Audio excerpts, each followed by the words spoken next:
아이고 여러분 반갑습니다.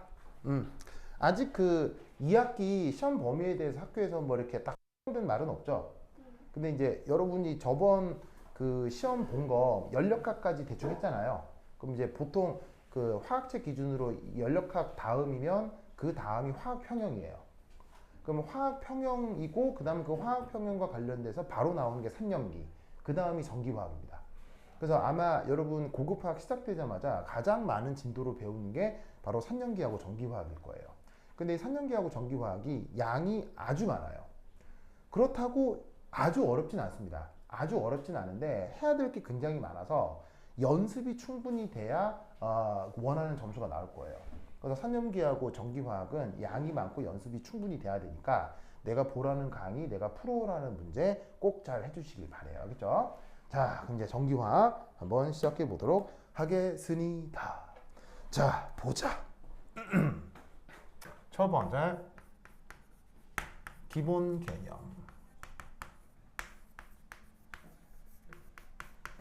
기본 개념. 자, 우선 거기 첫 번째, 전하량.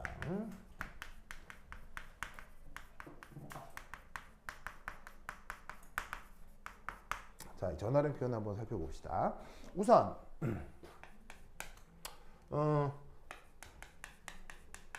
전자 한 개의 전하량 크기 얼마쯤 되죠? 전자 한 개의 전하량 크기 얼마쯤 되죠? 건우? 전하량 크기.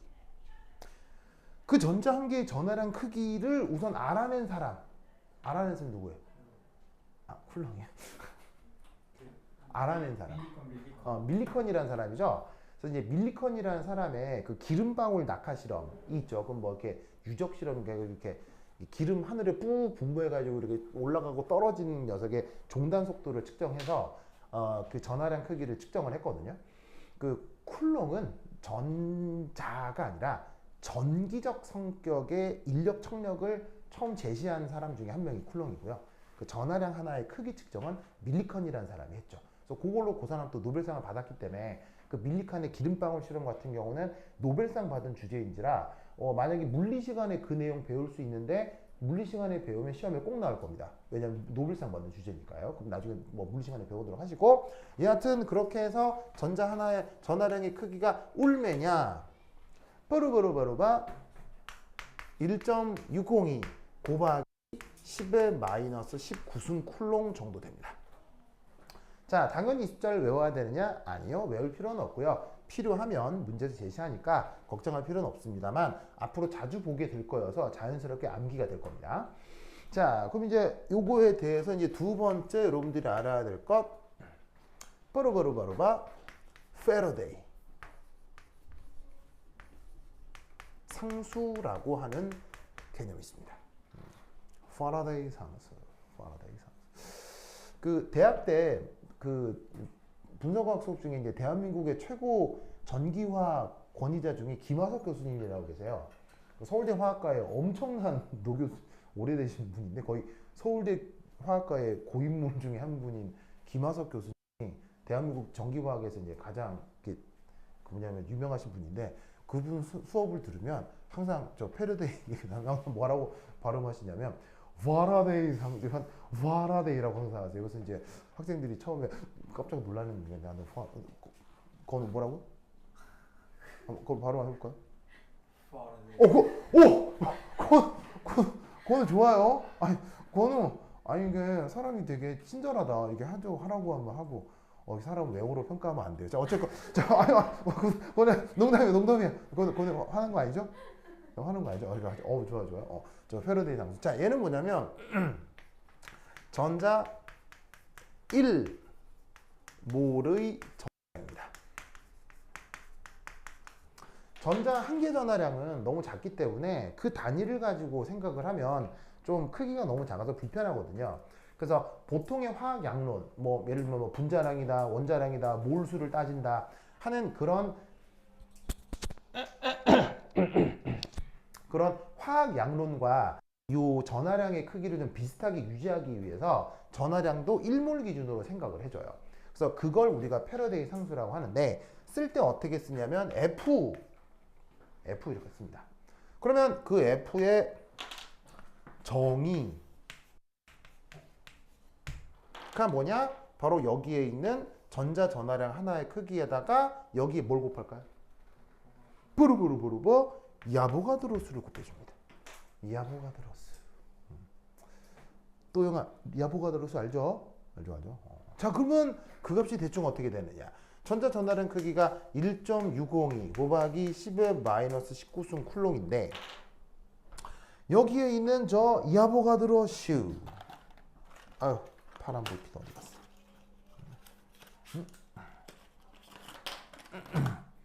자, 요 야보가드로 슈 값이 얼마냐? 그 유명한 값 6.02 곱하기 10의 23승인 거죠.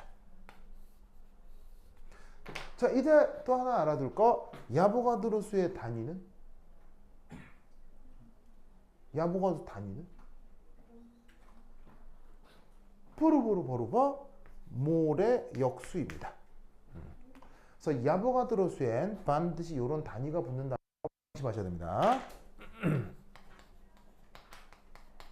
그래서 야보가드로 수라고 하는 게 1몰의 개수잖아요. 즉 1몰이라는 개수만큼 모아놓으면 이 개수다 라는 뜻으로 단위가 몰의 역수입니다. 그러면 요 놈하고 요 놈하고 이제 곱하기를 하면 되겠죠.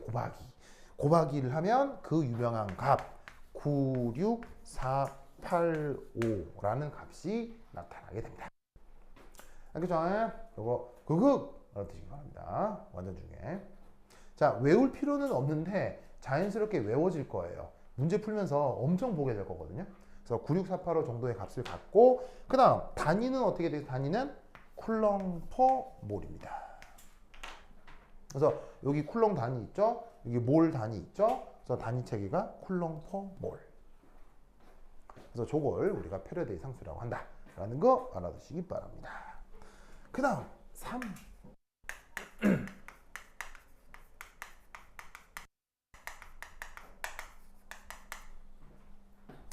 자, 전하량이라는 말이 있죠. 전하량.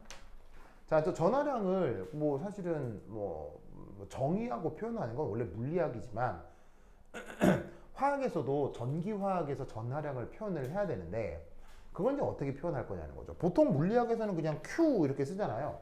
아까 이제 저기 누구냐? 저기 뒤에 거는 거 쿨롱이라고 했는데 그 유명한 쿨롱 에너지 어떻게 표현돼요? 4파이 입실론 제로분의 1 한 다음에 거리분의 Q1, Q2 이렇게 표현하잖아요. 그래서 여기 쿨롱 에너지식에 있는 Q1, Q2가 바로 전하량 표현인데 이걸 화학에서는 조금 더 어떻게 표현하겠냐는 거예요. 자, 이렇게 표현해 줍니다. 물리학에서 사용하는 전하량 Q를 이렇게 마이너스 2의 F 아니야 바보 아니야? 마이너스 NF 이렇게 표기해 줍니다. 자, 저런 관습적 표현을 알아두도록 하세요. 화학에서 사용하는 전하량 표현입니다. 우선 앞에 붙어 있는 마이너스의 뜻은 전하의 방향 표시입니다.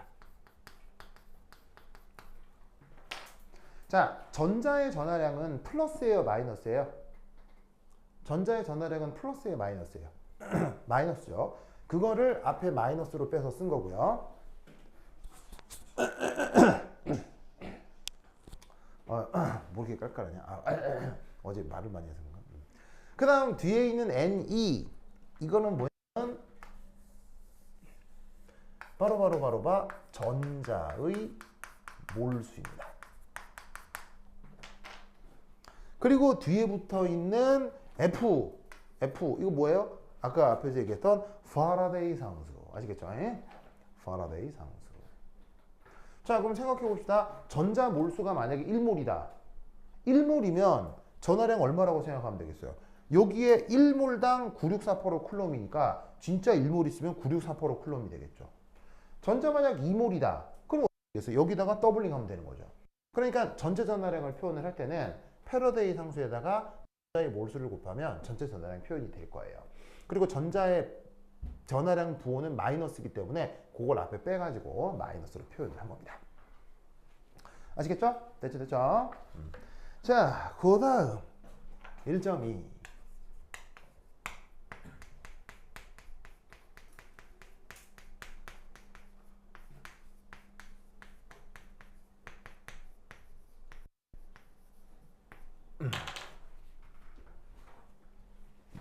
자, 전기적인 E를 한번 표현해 보려고 해요. 그러면 첫 번째 1, W. 여러분, 물리 시간에 전기적인 1, W 어떻게 표현했죠? 그 유명한 QV죠. 그래서 물리 시간의 Q가 뭐였어요? 물리 시간의 Q 얘가 전하량 표현이고 V가 뭐죠? 전이차잖아요. 그래서 전하량에다가 전이차 곱해서 전기적인 일을 표현했어요. 그죠? 이때 잠깐 단위 문제를 생각을 하면 전하량의 기본 단위가 뭐였어요? 방금 썼던 것처럼 전하량의 기본 단위. 원 쿨롱이죠? 그 다음 전이차의 기본 단위가 뭐예요? 전이차의 기본 단위. 그렇죠. 원 볼트. 민재. 뭔가 카리스마가 있어요. 민재. 그래요. 건우야. 평소에 민재에게서 카리스마를 느껴요? 와, 알겠습니다. 그렇구나. 어쩌요? 그래서 1쿨롱 전하량의 기본 단위, 1볼트 전이차의 기본 단위. 그러면 쿨롱에다가 볼트를 곱한다? 그럼 뭐가 돼요? 이게 원줄이에요. 알겠죠? 그래서 원줄의 정의가 1쿨롱 볼트예요. 알겠죠? 알겠죠? 꼭 기억하세요. 사실 여러분들이 물리 시간에 배우는 거예요. 물리 시간이 분명 배워요. 알겠죠? 그래서 원줄의 정의가 원래는 1뉴턴의 힘으로 1m 끌고 간 게 원줄이죠. 근데 전기적으로는 1쿨롱 전하량이 1볼트의 전이 변화가 생길 경우를 또 원줄로 정의를 하는 거예요. 너만 알겠죠? 그렇죠? 그래서 이렇게 표현이 된 건데 이때 이 전하량 표현을 화학에서는 어떻게 쓴다고요? 화학에서는 바로 마이너스 NEF 이런 식으로 쓴다 이런 말이에요. 그리고 전이차를 화학의 관습에서는 E로 표현을 합니다. 이게 그 학문 체계마다 관습이 약간씩 다르죠. 그 물리학에서는 E가 무슨 표현이죠? 물리학에서는 E가 그 전기장 표현이거든요. 전기장 들어봤어요? 일렉트릭 필드 전기장. 네. 여러분 학교에서 이게 전자기학 아직 안 했어요? 물리 시간에? 아직 안 했어요? 학원에서는 아직 안 배웠어요? 아직 전자기는 안 배웠구나. 그래요. 알겠습니다. 거는 이렇게 춘식이 이렇게 돼 있는데 춘식이? 춘식이. 닮은 것 같기도 하고. 그래요? 좋습니다. 자, 그래서 이 전이차를 그 물리학에서는 V라고 쓰는데 화학에서는 관습적으로 E라고 써줍니다. 아시겠죠? 근데 또 물리에서는 E를 다른 걸로 쓰니까 약간 헷갈릴 수도 있으나 이제 어떤 학문 분야마다의 관습은 어쩔 수 없이 그냥 써주시는 수밖에 없죠. 그래서 전기적인 E를 물리학적으로는 QV인데 화학에서는 마이너스 NFE라고 쓴다라는 걸 꾹꾹 기억해 두시기 바랍니다. 됐죠? 이 논리를 완전히 기억해 두시기 바랍니다. 오케이, 됐다. 자, 그 다음 이 전기적인 일과 관련해서 여러분들이 또 하나 알아야 될 것,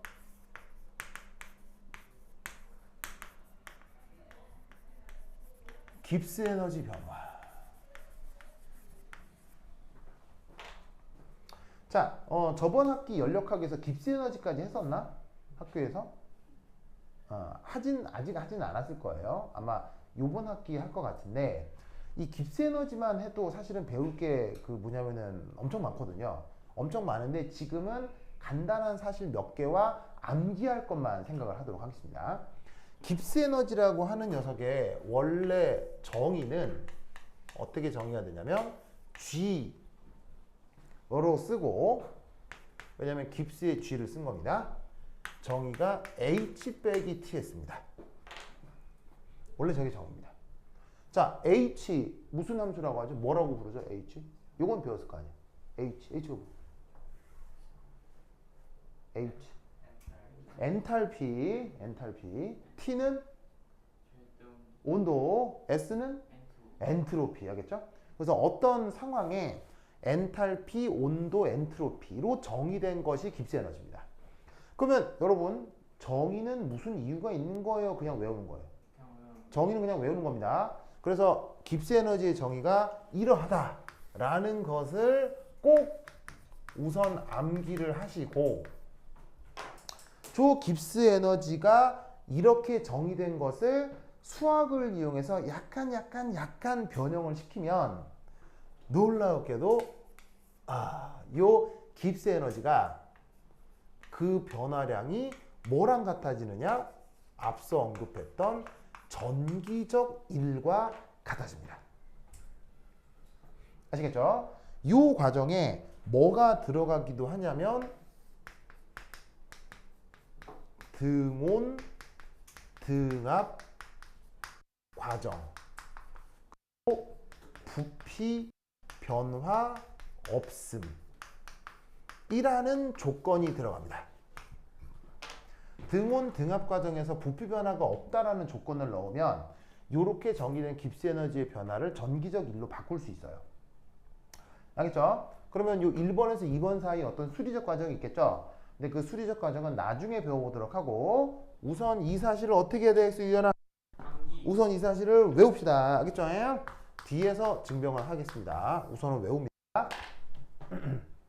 자, 이때 이 조건을 한번 생각을 해보면 이 조건이 생뚱맞지가 않아요. 우리 경험과 밀접하게 관련돼 있어요. 자, 여러분들이 지금 하나씩 들고 있는 것 중에서 대표적인 일렉트릭 어플라이언스 뭐가 있어요? 대표적인 전화, 가전제품 뭐 맨날 들고 다녀요? 전화기 들고 다니잖아요. 그럼 여러분 그 전화기 들고 다닐 때 누구랑 통화할 거 아니야? 통화하는데 그 전화하는 동안 갑자기 대기업이 뭐 갑자기 바뀌어가지고 뭐 누구랑 전화하고 있는데 갑자기 전화하는 것 때문에 대기업이 바뀌어가지고 토네이도가 불어가지고 전기하다가 막 통화하다가 막 날아가 자, 이런 경우 있어 없어? 서영, 그런 경우 있어 없어? 없지. 자, 전화 꼴랑하는 그 몇 분 동안 압력 변해 안 변해? 안 변하잖아. 그다음 전화 좀 하는 동안에 온도 변해 안 변해? 물론 게임을 1시간 이상씩 하면 이게 전화기가 불이 나긴 하죠. 근데 그거는 전기적인 일이라기보다는 전기가 내부 회로를 돌면서 내부 저항에 의한 열 발생이에요. 그래서 이제 내부 저항을 무시한다면 전기적인 것은 열 에너지와 무관해요. 무슨 말이겠죠? 그러니까 한 몇 분, 한 2, 30초 통화하는 것 동안은 온도가 크게 변하지도 않죠. 그리고 여러분 전화기 막 해갖고 다 충전된 거 다 쓰고 나면 방전이 다 되면 여러분들 휴대전화가 뚱뚱하게 부어요?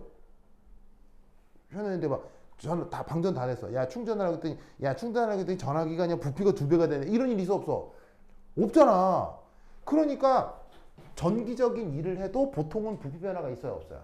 없죠. 그런 일상적 상황의 조건인 거예요 사실은. 그럴 경우 깁스 에너지 변화가 전기적인 일이 됩니다. 요걸 꼭 기억하셔야 돼요. 알겠죠? 그렇다면 여기에 있는 깁스 에너지가 지금 결국 전기적인 상황에서는 마이너스 NFE로 표현이 될 수 있다. 이런 말이에요. 아시겠죠? 이 논리를 꼭 기억해 두시기 바랍니다. 그래서 요거 꼭 외우셔야 됩니다. 특히나 이 수식은 뒤에서 라티머 다이어그램이라고 하는 것에서 또 나오기 때문에 요거 꼭 외워주시기 바랍니다. 됐다. 자, 그 다음 산화수는 저번 시험 범위에 나왔었죠? 산화수는 알죠? 산화수?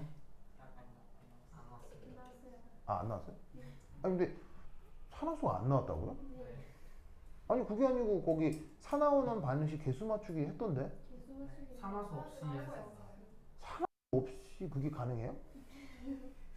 요거 쓴 문제 나옵니다. 가능할 수는 있어요. 왜냐면 그거 연립방정식 세워서 풀면 가능하거든요. 근데 가능은 한데 좋은 방법은 아니에요. 멍청한 방법이죠. 멍청한 방법인데 산화수를 안 했다고요? 그래요? 그래요. 그럼 해보도록 해요. 산화수.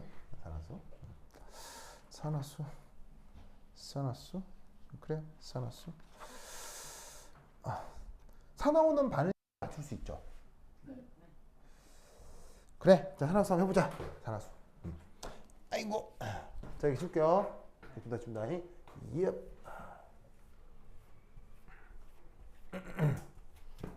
자, 산화수, 샤나수.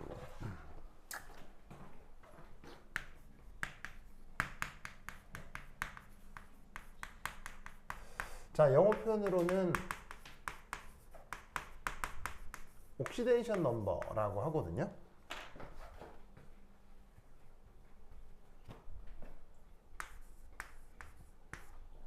자, 그래서 이 산화수는 첫 번째 알아둘 게 뭐냐면 어떤 원자의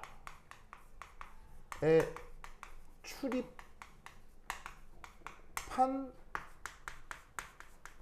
전자의 개수 표현입니다. 요걸 산화수라고 생각하시면 됩니다. 오! 그렇다면 여기서 중요한 게 뭐냐? 바로 산화수를 원자 단위에서 생각한다는 얘기입니다. 자, 화학에서 분류하는 여러 물질 체계들이 있죠. 뭐 예를 들면 분자도 있을 거고 뭐 고체도 있을 거고 뭐 금속도 있을 거고 다양하게 있을 수 있잖아요. 그런데 산화수는 어디에 따지는 거냐면 분자가 아니라 원자마다 따지는 게 산화수입니다. 무슨 말인지 알겠죠?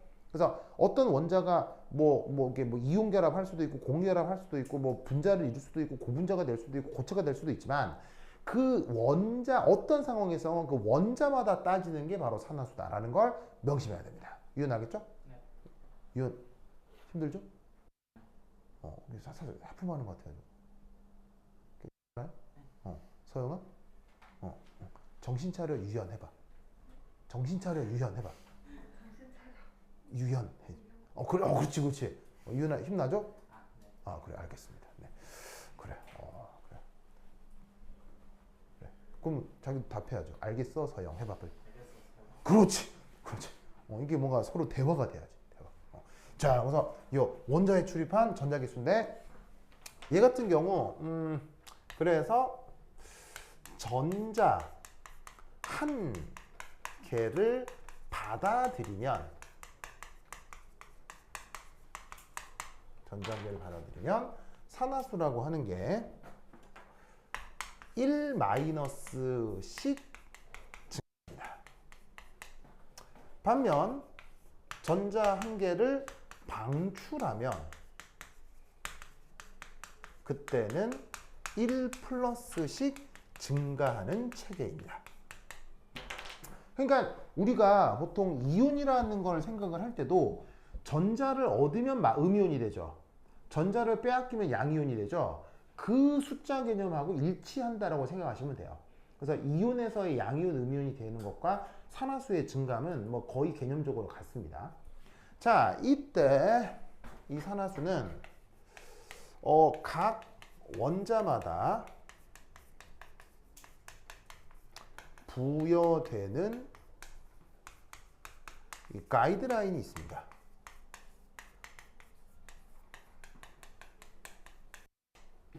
자, 그 원자마다 부여되는 가이드라인의 핵심은 뭐냐면 바로 최외곽 전자배치입니다.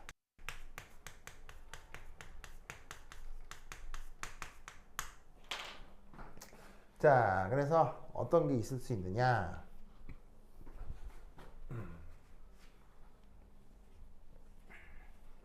자, 그래서 주기율표를 간단하게 한번 써볼게요.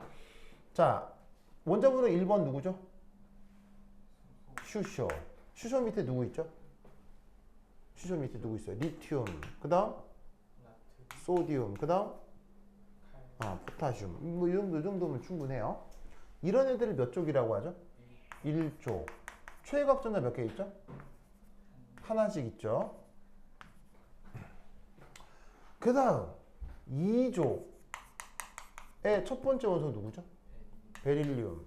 그 다음 아래쪽에 맥니지움 있죠. 맥니지움 밑에 칼슘이 있고요. 그 다음 12족 다음에 13족이 있죠. 13족 첫 번째 원소가 붕쇼. 그 다음 얼루미늄. 뭐 밑에 있는데 더 이상 알 필요는 없고, 14족 누구죠? 산 탄소, 실리콘. 15족 질소, 인. 16족 산소, 팡. 17족 바로 플러린, 염소 등이 있죠. 맞습니까? 뭐 염소 밑에 유명한 원소 브로마이드, 브로마이드 밑에 아이오다인. 그래서 주기율표에 원소가 한 110 몇 개 있지만 다 외울 필요는 없고 이 정도면 충분해야겠죠. 나도 다 못 외워요. 나도 못 외워요. 그러면 이때 이 족의 넘버링만큼 최외각 전자기수가 베릴륨 2개, 맥니지움 2개, 칼슘도 2개, 뿡쇼 3개, 얼루미늄 3개, 탄소 4개, 실리콘 4개, 질소 5개, 인도 5개. 힘들어. 자, 산소 6개, 플러린은 7개. 예, 뭐 잘못했는데. 뭐. 네, 뭐 잘못했는데. 그렇군요. 이렇게. 그래. 고마워요, 유현. 고마워, 유현. 좋았어요. 자, 서영이니까 아니? 괜찮아요? 알겠습니다. 네. 그래. 그러면 이 경우 어떤 가이드라인을 따지느냐? 이렇게 됩니다. 첫 번째 1쪽 알칼리 메탈.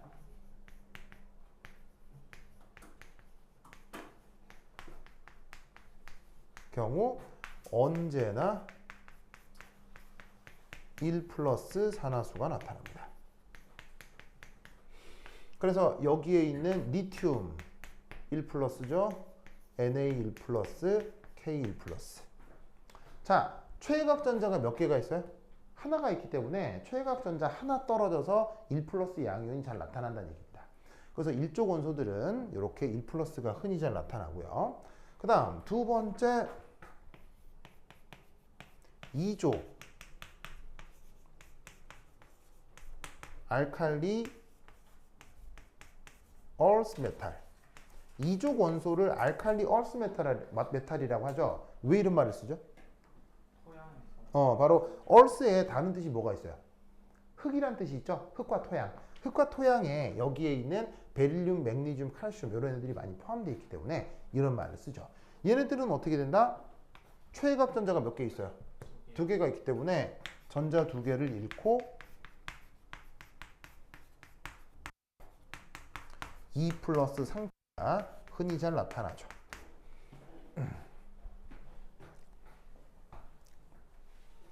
그 다음 14, 15 이런 애들은 뭐 마찬가지로 생각을 할 수는 있으나 약간 변화가 있을 수는 있어요. 그래서 이제 또 하나 확실한 가이드라인이 16조, 17쪽인지라 그 다음 이그젬플 3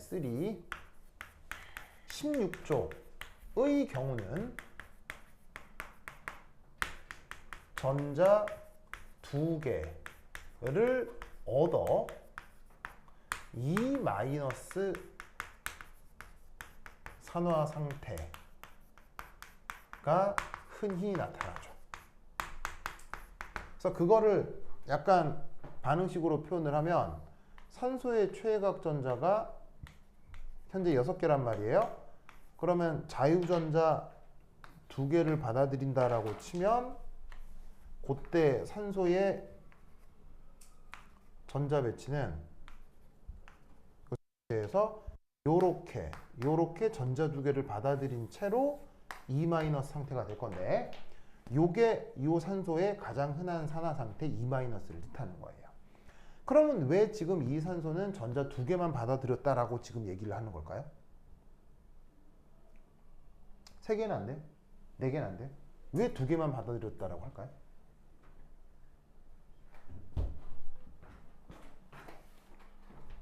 자, 아까는 알칼리 금속 같은 경우는 왜 1 플러스가 돼요? 최외각 전자가 하나니까 하나 잃으면 끝나는 거죠. 알칼리 토금속도 전자 2개니까 2개 잃으면 끝나는 거예요. 그런데 왜 얘는 2개를 얻는다라고 할까요? 3개 얻으면 안 돼요? 4개 얻으면 안 돼요? 하나 얻으면 안 돼요? 왜 하필 2개일까요? 딱 8개. 그 8개가 무슨 의미죠? 바로 옥텟이죠. 그래서 전자를 받아들일 때는 받아들인 다음 옥텟 전자 배치가 되는 것으로 전자 배치가 선호된다고 생각하시면 됩니다. 이걸 뒷받침하는 연력학적인 계산 과정은 엄청 많기 때문에 그걸 다 하나하나 쫓아가기는 어렵고 옥텟을 만족하기 위해서 필요한 전자를 받아들이는 형태로 산화수가 결정된다 라고 생각하면 충분해요. 아시겠죠? 건우 알겠죠? 건우 지금 힘들어요? 표정 힘들어 보이네. 조금만 하고 쉬었다 하겠습니다. 그 다음 네 번째는 뭐냐면 바로 여기에 있는 17쪽입니다. 17쪽 할로젠 의 경우는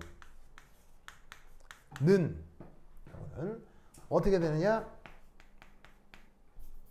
전자 여기 있을까? 얘는 몇 개를 얻겠어요? 한 개를 얻죠. 얻어서 보통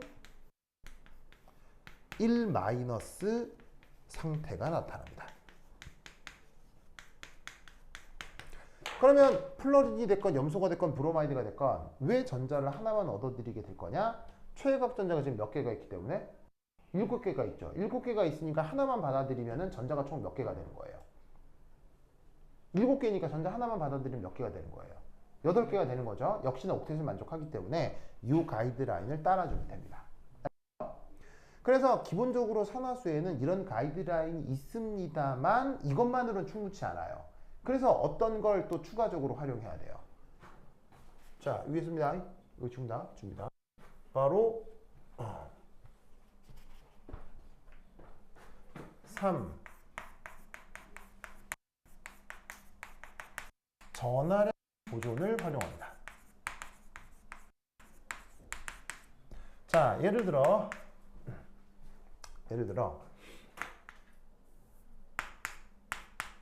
Fe2O3라고 합시다. Fe2O3. 자, 산소의 산화수가 보통 얼마라고요? 산소의 산화수. 아까 나와 있잖아요. 2-라고 했잖아요. 그런데 어찌됐건 이 Fe2O3라고 하는 애가 얘가 말이 생각이 안 나요. 얘가 전기적으로는 플러스 입자예요, 마이너스 입자예요, 중성이어야 해요. 전기적으로는 중성이어야 하죠. 그러니까 저 철의 경우 산화수를 얼마라고 생각해야 되겠어요? 산화수가 3 플러스라고 해야 2 마이너스 3개랑 3 플러스 2개가 중화돼서 전기적으로 중성이 될 거다. 그래서 산화수를 알아내는 가장 기초적인 테크닉은 몇 개 유명한 애들이 있어요. 항상 2 플러스, 1 플러스, 2 마이너스, 1 마이너스로 주로 나타나는 유명한 애들을 토대로 나머지 것들의 산화 상태는 전하량 보존으로부터 알아내면 충분합니다. 그렇게만 해도 거의 백발백중 잘 들어맞아요. 아시겠죠? 알겠죠? 그래서 어떤 경우가 있을 수 있냐면 1. 제목 비우시고요. 물질 중에 Fe3O4라고 하는 애가 있거든요. 이때 철의 산화수 얼마? 민재? 이 철의 산화수 얼마? 자, 산소 산화수가 얼마냐면 2-라고 했죠. 그러면 여기에 있는 철의 산화수는 얼마가 돼야 되겠어요? 전하량 보존 활용 얼마겠어요? 플러스 3분의 8이 됩니다. 맞죠? 그러면 저런 식의 분수산화수도 나타날 수 있을까요? 분수산화수가 나타날 수 있습니다. 어떤 경우? 왜 분수산화수가 나타나는 거죠? 그럼 분수산화수가 나타난다는 얘기는 전자를 가져다가 3등분을 해가지고는 3분의 1 조각 내가지고는 전자를 막 이동시킨다. 가은이 지금 기절 일보 직전이었죠? 지금 몇 시야? 가은아 요거만 하고 쉬었다 할게요. 요거만 하고 우리 가은이 때문에 살짝 쉬었다 하겠습니다. 가은아 힘내요. 알겠죠? 유연아, 네. 가은 힘내 해봐. 힘내. 그래 알겠어. 유연 해봐요. 알겠어요. 그렇죠. 자, 저 산화수가 저렇게 분수가 된다. 어떤 의미예요? 개수가 많을 때 네. 개수가 많아요?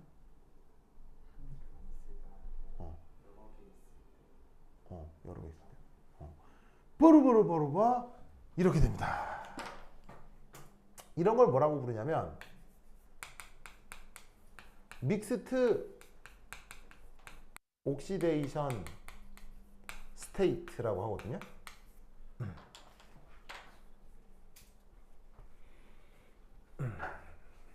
자, 우리말 번역은 뭐겠어요? 믹스트 옥시데이션 스테이트. 우리말 번역은 혼합 산화 상태. 혼합 산화 상태. 자, Fe3O4의 구성은 어떻게 되냐면 얘는 이겁니다. 철이 3개가 있잖아요. 3개가 있는데 그 철 3개가 같은 게 아니에요. 어떤 철은 2 플러스고 어떤 철은 3 플러스 산화수가 나타납니다. 그게 산소 2 마이너스랑 전하량 보존을 이루게 되는 거예요. 산소가 2 마이너스라고 했죠. 그럼 2 마이너스 산화수가 몇 개 있어요? 4개 있죠, 4개? 그 4개 있는 거랑 정기적 중성을 이루려면 전체적으로 8 플러스가 나타나야 되는데 철 3개가 같은 산화수를 갖는 게 아니라 누구는 2 플러스, 누구는 3 플러스가 섞여 있는 거예요. 무슨 뜻인지 아시겠죠? 그래서 이런 식의 산화수가 평균적으로 분수 산화수가 가능할 수 있습니다.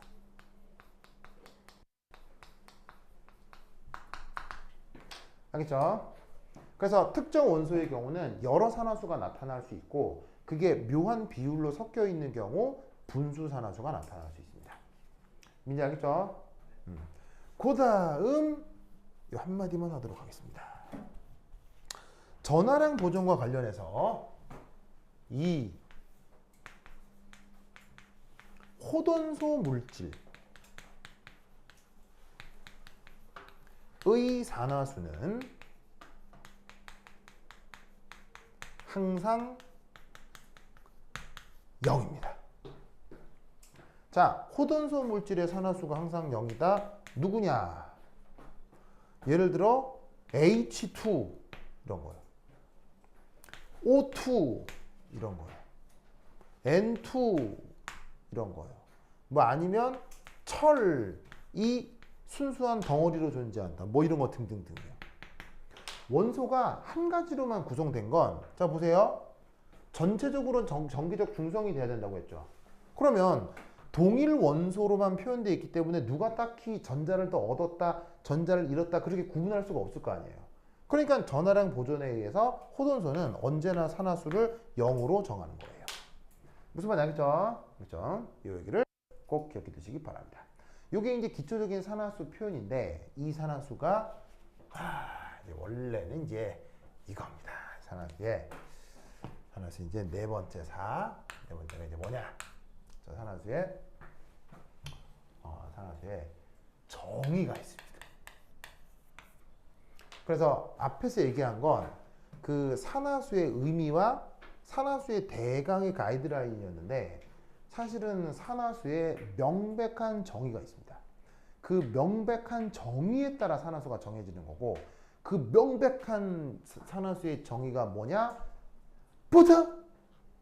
한 10분 쉬었다도록 하겠습니다. 그거 하나 기쁘죠? 네. 기쁘죠? 그러면 화장실 갔다 오세요. 자, 보자.